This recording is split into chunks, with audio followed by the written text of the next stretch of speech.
দূরের যদি একটু চিন্তা করি 2029 খুব বেশি সময় বাকি নেই, তার আগে আপনারা লড়াইটার রাস্তা কিভাবে সাজাবেন সেক্ষেত্রে? ঠিক এখন একদম ইনিশিয়াল স্টেজে, এখন আমাদের নিজেরা সেট হওয়া, নিজেরা ভাবনা চিন্তাকে এক করা এবং যেগুলো পার্টির পলিসি সেগুলো ঠিক করা, তারপরে নতুন পার্টি, নতুন দায়িত্ব, মানে কিভাবে এগোবেন ভাবছেন?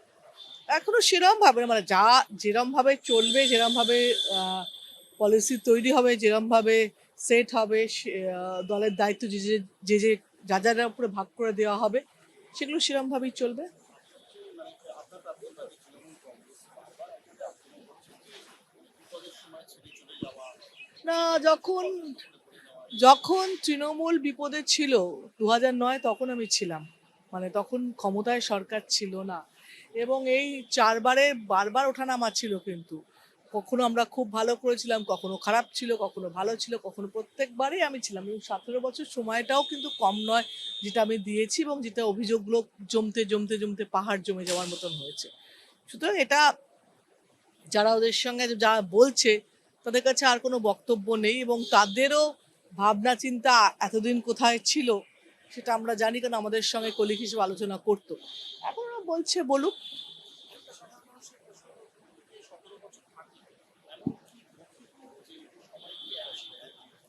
তার মানে সবার মধ্যেই এতগুলো লোক যখন এক সিদ্ধান্ত নিল, তার মানে নিশ্চয়ই যে যে ঘটনার পরিপ্রেক্ষিতে এই সিদ্ধান্ত, সেই ঘটনাটা নিশ্চয়ই সবাইকে এফেক্ট করেছে, এবং সেটা যখন একটা জয়েন্ট ফ্যামিলি ভেঙে যায়, তখন নিশ্চয়ই সেই ফ্যামিলির যে হেড থাকে তার দায়িত্ব থাকে সবার কি কি হচ্ছে, কেন ভাঙছে, সেটা বিশ্লেষণ করা এবং তাদেরকে ঠিক করে নিয়ে চলা।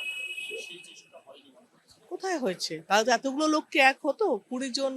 আপনি যে জেলা থেকে নয়, कुछ नहीं, मुझे पागल कर रहे हो आप लोग। सुबह 5 बजे पूरा रात भर जहाँ पे भी जा रहे हो, मुझे इंटरव्यू देना ही नहीं है, लेकिन कैसे क्या करूँ, क्या बताए।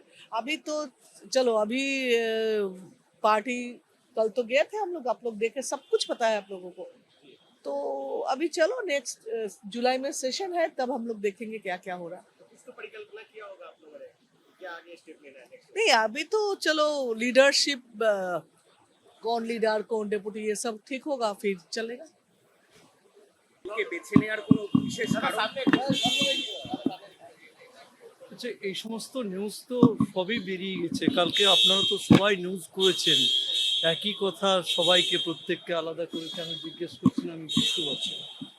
সমস্ত নিউজটাই তো বেরিয়ে গেছে যে একটা সরকারের পরিবর্তনের সঙ্গে সঙ্গেই বিধানসভাতে যেমন হয়েছে ঠিক সেইভাবেই লোকসভাতে 20 জন সদস্য সই করে একটা গ্রুপ তৈরি করেছে, এবং সেটা একমাত্র মানুষের স্বার্থেই করা হয়েছে এবং উন্নয়নের স্বার্থেই সেটা করা হয়েছে। রাজ্য সরকার অনেকগুলো কর্মসূচি দিয়েছেন, সেগুলো প্রতিফলিত হওয়ার পরে মানুষের ভালো হবে বলে আমাদের আস্থা আছে, বিশ্বাস আছে, তাই আমরা একটা গ্রুপ তৈরি করে তাদেরকে সমর্থন করছি উন্নয়নের স্বার্থে, দেশের স্বার্থে, এটাই আমাদের কথা। এই উন্নয়ন কোনোভাবেই তৃণমূলে থাকলে হতো না, এই নতুন দলের থেকে আপনারা করতে পারবেন বলে বিশ্বাস করছেন? আর তো দলের অস্তিত্ব কিছু আছে বলে মনে করছি না। তৃণমূল থাকলে কেমন করে হবে? সরকারে তো নেই, সরকার না থাকলে বিরোধী দলে থেকে কি উন্নয়ন করবেন? আপনাকে লড়াই করতে হবে, মিছিল করতে হবে, মিটিং করতে হবে, প্রতিবাদ করতে হবে। এই করে করে কত মানুষকে ধোঁকা দেওয়া যাবে বলুন?